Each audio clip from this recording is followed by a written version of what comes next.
Hi student, मैं नाम जोपी अग्रवाल और आज से हम आपको क्लास 10th की ऑब्जेक्टिव क्वेश्चन कराने जा रहे हैं। जब प्रकाश की एक किरण एक माध्यम से दूसरे माध्यम में जाती है तो वह अपने पूर्व पथ से विचलित हो जाती है, तो इसे कहते हैं प्रकाश का परावर्तन। दूसरा क्वेश्चन, प्रकाश के अपवर्तन के कितने नियम होते हैं? प्रकाश के अपवर्तन के मुख्यतः 2 नियम होते हैं। तीसरा क्वेश्चन,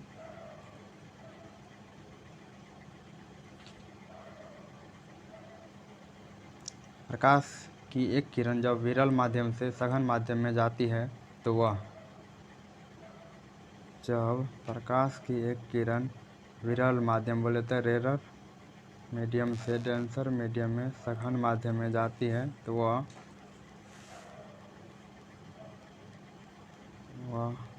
अभिलंब की ओर मुड़ जाती है। प्रकाश की एक किरण विरल माध्यम से सघन माध्यम में जाती है तो वह अभिलंब की ओर मुड़ जाती है। Answer D. चलिए चौथा क्वेश्चन देखते हैं। जब प्रकाश की एक किरण 2 माध्यम को अलग करने वाली सतह पर लंबवत पड़ती है तो वह बिना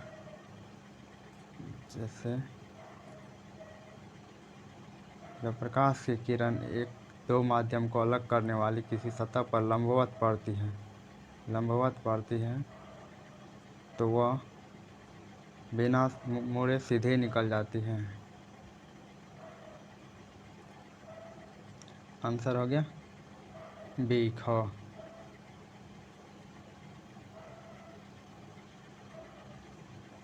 पांचवा क्वेश्चन, पानी से भरी बाल्टी की गहराई कम मालूम पड़ने का कारण क्या है? पानी से भरी बाल्टी की गहराई कम मालूम पड़ने का कारण क्या है? प्रकाश का अपवर्तित हो जाना। तो आंसर हो गया ख बी।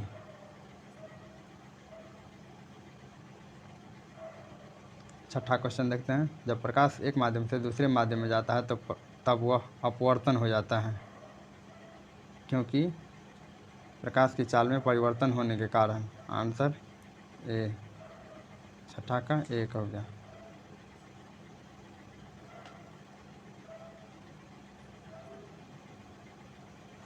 सातवां क्वेश्चन, सघन माध्यम से विरल माध्यम में प्रवेश करने पर आपतन कोण तथा अपवर्तन कोण में संबंध क्या है? जब सघन माध्यम से विरल माध्यम में प्रकाश जाता है तो प्रकाश की किरणें सघन माध्यम बोले तो डेंसर डी, रेरर विरल माध्यम आर।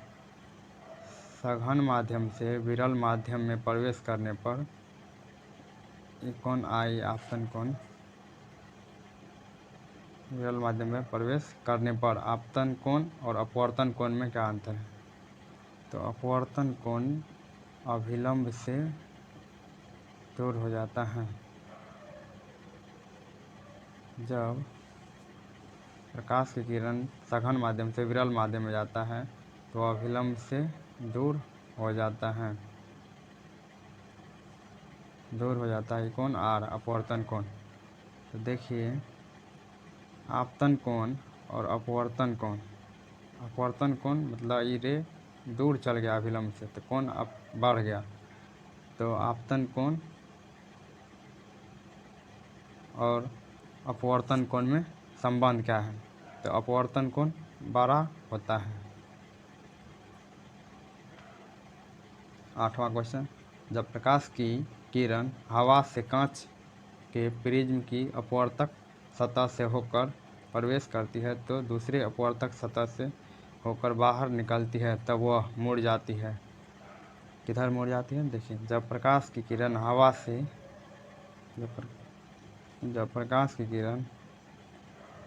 से कांच के प्रिज्म की अपवर्तक सतह से होकर ऐसे जाता है, होकर प्रवेश करती है तो दूसरे अपवर्तक सतह से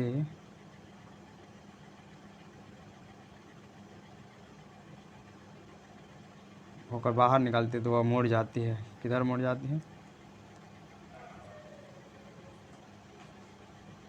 प्रिज्म के आधार की ओर। तो आंसर हो गया बी। और नवा क्वेश्चन देखिए, क्वेश्चन 9। किसी बिंदु वस्तु पॉइंट ऑब्जेक्ट से निकलकर किरणें किसी लेंस से अपवर्तित होकर जिस बिंदु पर मिलती है, जैसे कोई सी लेंस हो गया, कोई लेंस हो गया, से निकलकर किसी लेंस से अपवर्तित होकर, जैसे आपतित हुआ फिर परावर्तित हो जाता है। लेंस के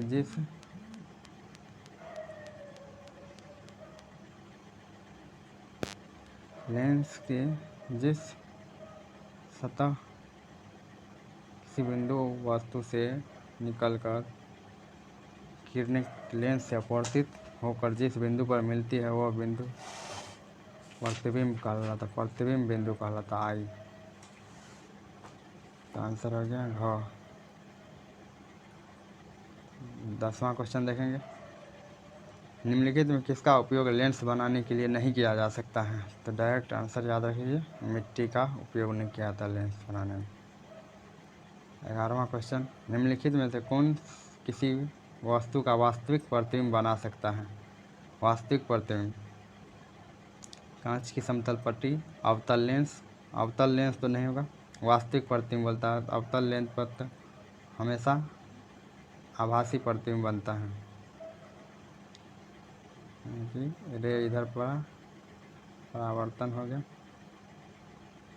ये बिंदु जहाँ मिलता है इधर हो गया, अपसृत होता हुआ प्रतीत होता था, तो आभासी प्रतिबिंब कहते हैं। लेकिन कहता है कि कौन सी वस्तु किसी वस्तु का प्रतिबिंब वास्तविक प्रतिबिंब बन सकता है? तो वास्तविक प्रतिबिंब उत्तल लेंस बनाता है। तो आंसर इसका हो गया ग। चलिए 12वां क्वेश्चन देखते हैं।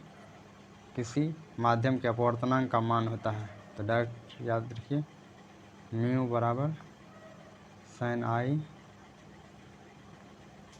Bye sin r।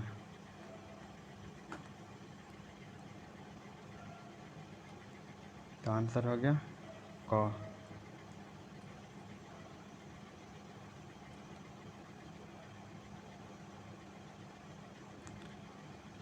तेरहवां क्वेश्चन। प्रकाश एक माध्यम से जिसका अपवर्तनांक n1 है दूसरे माध्यम में जिसका अपवर्तनांक n2 है जाता है। यदि आपतन कोण I तथा अपवर्तन कोण R है तो sin I बराबर sin R। तो रिलेशन होता है स्नेल के नियम से, म्यू1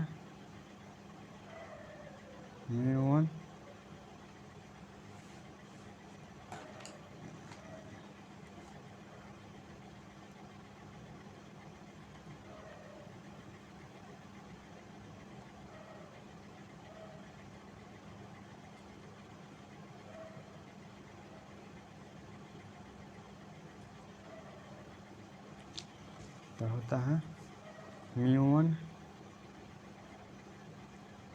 sin I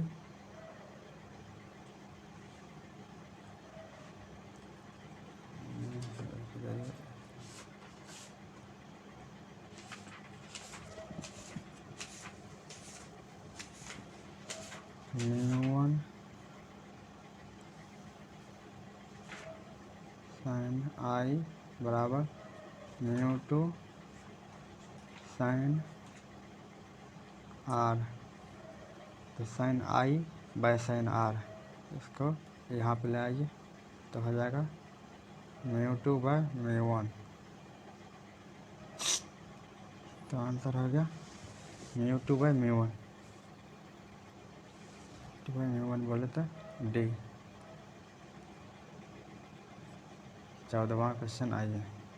किसी द्रव में रखे हुए कांच के आयताकार स्लैब पट्टी से होकर किरणों के पथ नीचे चित्र इतना में दिखाया गया। कांच का अपवर्तनांक इतना है 1.5 है, तो द्रव का अपवर्तनांक क्या हो? सीधे रेखा में निकल गया, मतलब जितना कांच का है उतना ही उसका द्रव्य क्या हो जाएगा? बोले तो आंसर बी को। पाँचवा 15वां देखिए, सरल सूक्ष्मदर्शी में किसका उपयोग होता है? सरल सूक्ष्मदर्शी में किसका उपयोग होता है?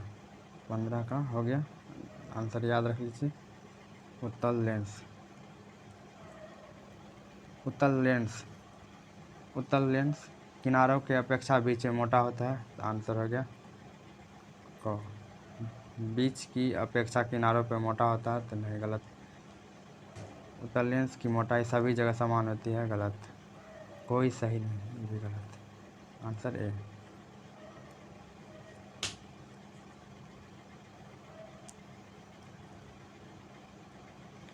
किसी उत्तल लेंस के सापेक्ष कोई वस्तु बिंब किस स्थान पर रखी जाए कि उसका वास्तविक उल्टा तथा बराबर आकार का प्रतिबिंब प्राप्त किया जा सके।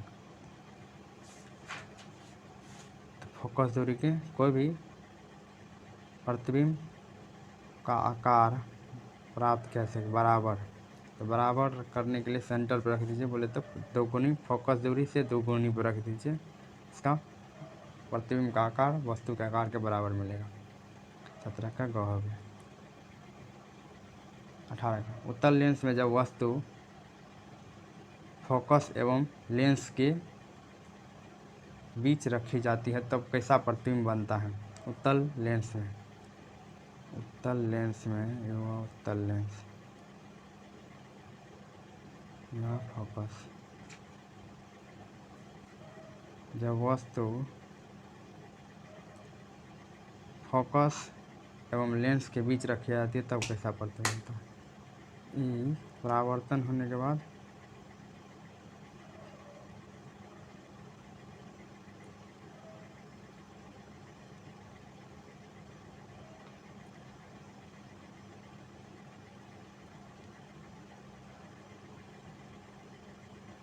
जिस बिंदु को कट करती है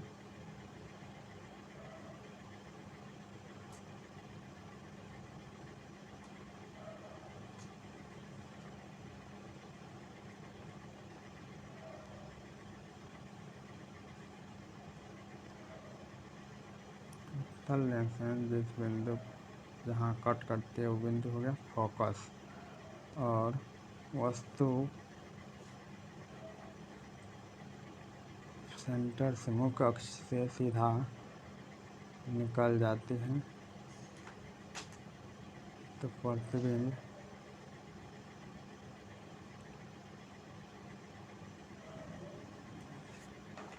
पीछे की ओर बनता है। यहाँ पे डायग्राम थोड़ा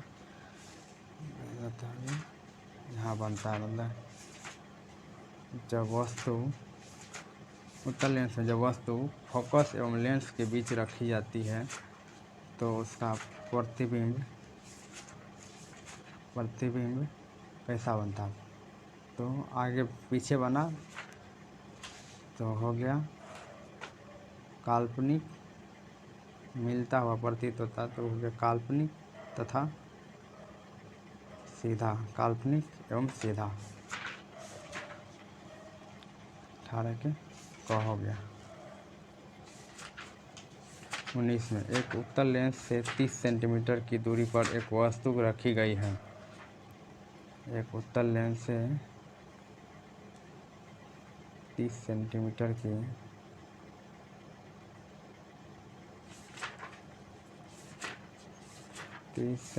की दूरी पर ऑब्जेक्ट वस्तु रखा गया है। यहाँ से यहाँ 30 सेंटीमीटर है। देखिए उतना ही दूरी पर वास्तविक प्रतिबिंब बनता है, इधर प्रतिबिंब बनता है भी।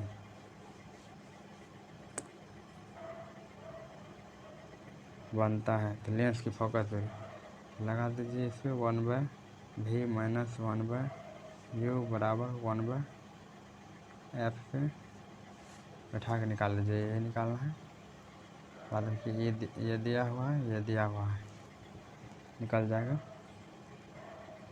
तो हो जाएगा 1/30 माइनस 1/-30 प्लस 30 1/30 प्लस 1/30 2/30 1/15, मतलब फोकस दूरी 15 आना चाहिए।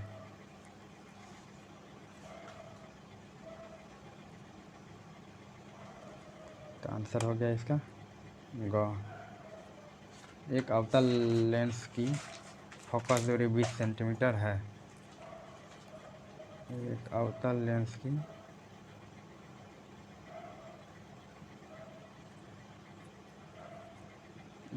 लेंस की फोकस दूरी 20 सेंटीमीटर, इसका क्षमता पावर बराबर 1/f होता है। f मीटर में होना चाहिए, मीटर में चाहिए। तो 1/20 को मीटर में बदल लेते हैं। 20 चल जाएगा, ऊपर में 100 हो जाएगा, तो हो जाएगा 5 डायोप्टर। आंसर हो जाएगा 20 का सी। यदि वस्तु उत्तल लेंस के फोकस तथा फोकस दूरी की दोगुनी के बीच हो, यदि वस्तु उत्तल लेंस के फोकस तथा फोकस दूरी की दोगुनी के बीच हो तो प्रतिबिंब कैसा बनता है? प्रतिबिंब उत्तल दर्पण, उत्तल लेंस है, फोकस f1 तथा 2f के बीच है वस्तु बीच है, तो प्रतिबिंब कैसा बनता है? ये तो दर्पण से सीधा निकलेगा, कट करेगा, और मुख्य अक्ष से कोई रे पास करेगा, यहाँ प्रतिबिंब कहीं आगे जाके कट करेगा, तो यहाँ आ जाएगा, यहाँ जो कट करेगा ये हो जाएगा फोकस, यहाँ 2f। तो बोले तो प्रतिबिंब दूर बनता है, मतलब सीधा वास्तविक उल्टा तथा बड़ा बनेगा। तो आंसर हो गया डी घ।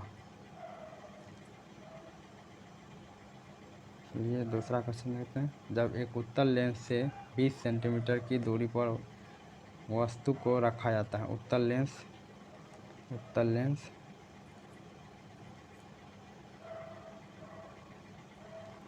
के 20 सेंटीमीटर की दूरी पर एक वस्तु को रखा जाता है, तो उस वस्तु का एक काल्पनिक आभासी प्रतिबिंब बनता है।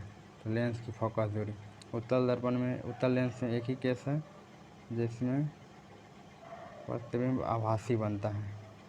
कहाँ है? तो लेंस की फोकस दूरी 20 सेंटीमीटर पर वस्तु को रखा गया है, तो फोकस दूरी, यहाँ पे वस्तु है ऑब्जेक्ट, फोकस दूरी इससे बड़ा होना चाहिए।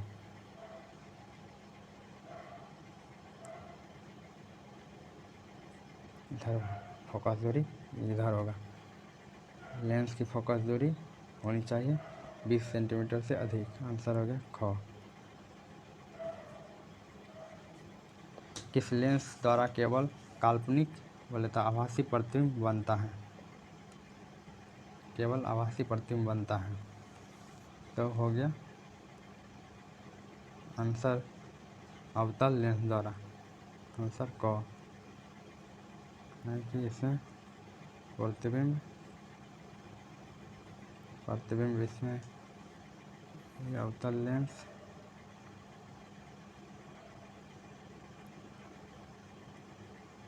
ये आया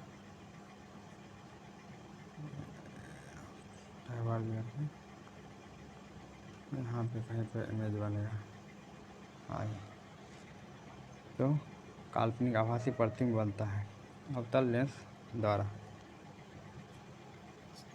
24 एक लेंस की क्षमता 5 डायोप्टर है, तो उसका फोकस दूरी P बराबर 1/f, f मीटर में होना चाहिए, f मीटर में। पावर दिया है 5 डायोप्टर बराबर 1/f।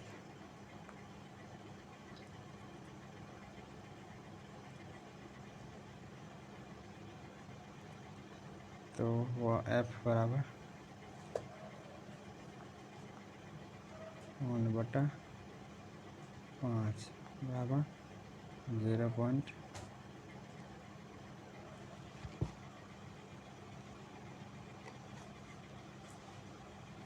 0.2 आ जाएगा, 0.2 मीटर, बोले तो 20 सेंटीमीटर,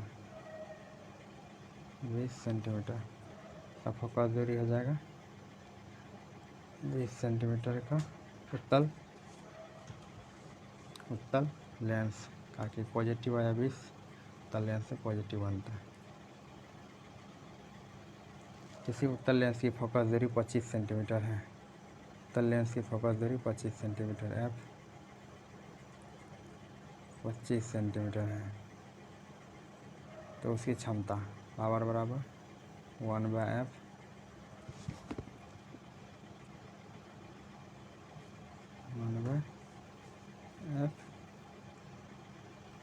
तो 1/f हो गया 25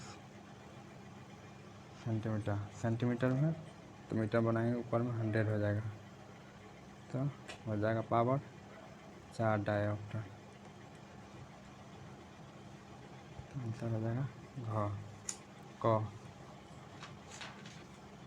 एक गोलीय दर्पण और एक पतले लेंस में से प्रत्येक की फोकस दूरी 25 सेंटीमीटर है, प्रत्येक की फोकस दूरी 25 सेंटीमीटर है। एक गोलीय दर्पण है, एक दर्पण है, एक लेंस है, प्रत्येक की फोकस दूरी पॉजिटिव है तो लेंस में इतना पॉजिटिव है, बोले तो उत्तल है। दर्पण में भी पॉजिटिव है फोकस दूरी पॉजिटिव है दर्पण में, तो दोनों ही उत्तल दोनों ही उत्तल हो जाएगा, क्या तो उत्तल लेंस हो गया।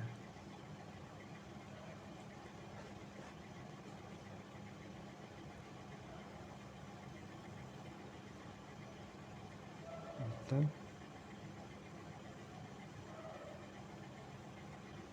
इसमें भी रे आया, रे लौट गया,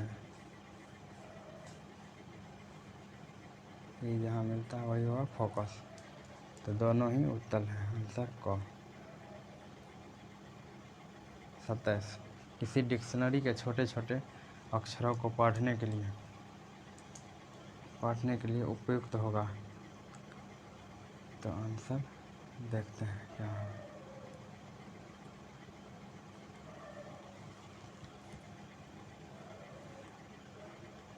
पचास सेंटीमीटर, इसको डायरेक्ट याद रख लीजिए आप, 5 सेंटीमीटर फोकस दूरी का उत्तल लेंस, आंसर घ, तो आंसर हो जाएगा घ।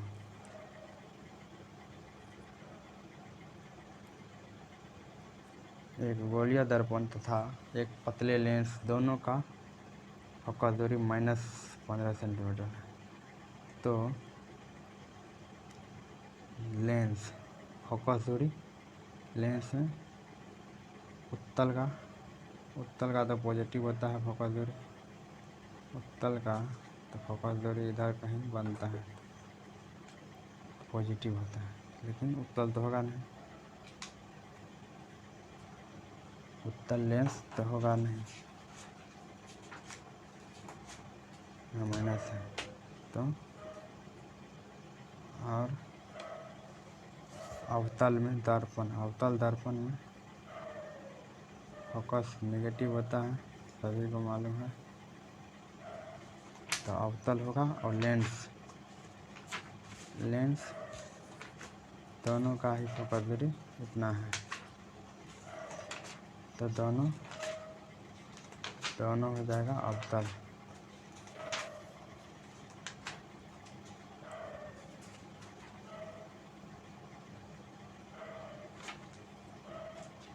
आंसर क। पानी में तैरती हुई मछलियाँ अपनी वास्तविक स्थिति से ऊंची दिखाई देती हैं, इसमें भरने वाला है, ऊंची दिखाई देती है,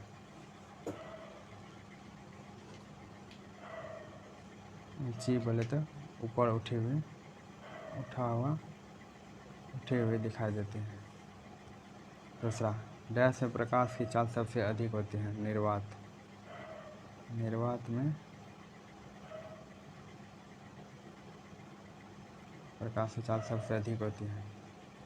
जब प्रकाश की किरण कांच से वायु में जाती है, कांच से वायु में जाती है तो अभिलंब से दूर हट जाती है। तो अभिलंब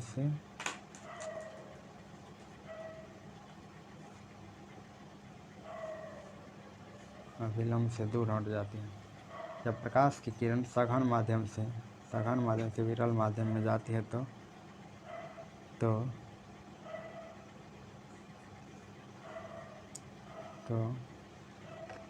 अपवर्तन कोण आपतन कोण से होता है। अपवर्तन कोण बड़ा होता है।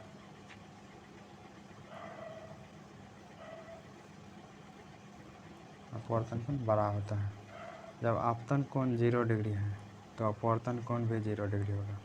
एक लेंस के दोनों सतहों के वक्रता केंद्रों को मिलाने वाली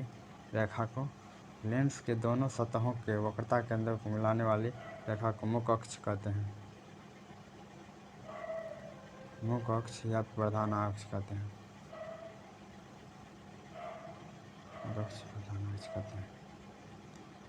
लेंस पूछा है तो मुख अक्ष कहते हैं। उत्तल लेंस को अभिसारी लेंस भी कहते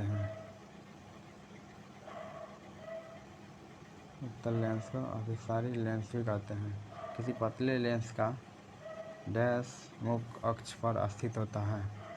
किसी पतले लेंस का डैश उसके मुख अक्ष पर वह बिंदु जिससे होकर जाने वाली किरणें अपवर्तन के बाद बिना विचलन के निकल जाती हैं। तो प्रकाशीय केंद्र कहते हैं। प्रकाश केंद्र कहते हैं। फोकस दूरी f फोकस दूरी के उत्तल लेंस द्वारा यदि किसी वस्तु का वास्तविक उल्टा वस्तु के बराबर का आकार का प्रतिबिंब बने तो वह वस्तु उत्तल लेंस से 2f दूरी पर रखी हुई है।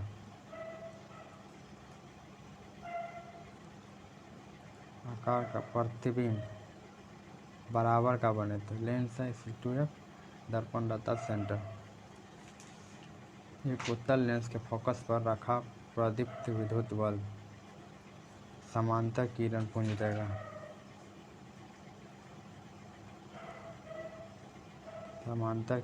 देगा। डैश लेंस समांतर प्रकाश पुंज को अपने फोकस पर अभिसरित करते हैं। उत्तल लेंस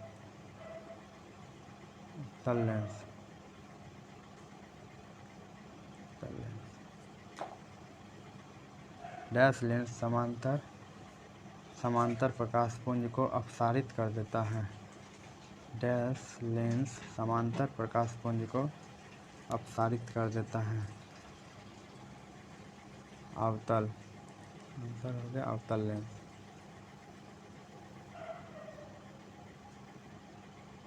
उत्तल लेंस द्वारा काल्पनिक बोले तो आभासी प्रतिबिंब तब बनता है जब वस्तु फोकस दूरी से उत्तल लेंस द्वारा काल्पनिक प्रतिबिंब तब बनता है जब वस्तु फोकस दूरी से कम दूरी पर रहती है। किसी लेंस की डैश उसकी फोकस दूरी के व्युत्क्रम है। किसी लेंस की क्षमता